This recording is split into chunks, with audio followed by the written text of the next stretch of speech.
പള്ളിയിൽ കടക്കുമ്പോൾ ബിസ്മി ചൊല്ലി കടക്കണം, വലത്തേക്കാൽ എടുത്തു വെക്കണം.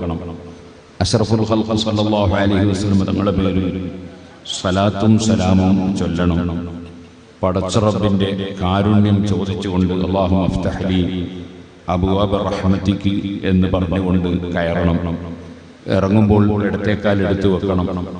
പള്ളിയിൽ കടന്നാൽ നാം അനാവശ്യമായ യാതൊരു സംസാരങ്ങളും പള്ളിയിൽ വെച്ച് നടത്താൻ പാടില്ല. അങ്ങനെ വളരെ ആദരവുള്ള, ആദരിക്കപ്പെടേണ്ടുന്ന സ്ഥലമാണ് പള്ളി.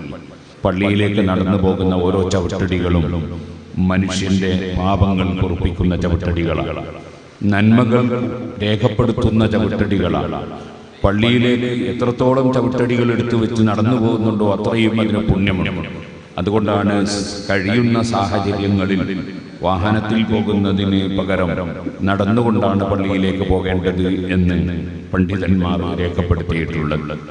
അതേപോലെ പള്ളിയിലേക്ക് പോകുമ്പോൾ അച്ചടക്കത്തോടുകൂടി കയറി പള്ളിയിൽ ഇത്തികാഫ് ഇരിക്കുക എന്നത് വലിയ പുണ്യമാണ്. ഇത്തികാഫ് എന്ന് പറയുന്നത് അള്ളാഹുവിൻ്റെ ഭവനത്തിൽ, യജമാനനായ രാജാവിൻ്റെ വീട്ടിൽ യജമാനനിൽ നിന്ന് കാരുണ്യം ലഭിക്കാൻ വേണ്ടി ചെന്നുകൂടുക എന്നതാണ് ഇത്തികാഫ്. ഇരുന്നാലും നിന്നാലും കിടന്നാലും പഠിച്ചവന്റെ വീട്ടിൽ പോയി കൂടുക, അതാണ് ഇത്തികാഫ്.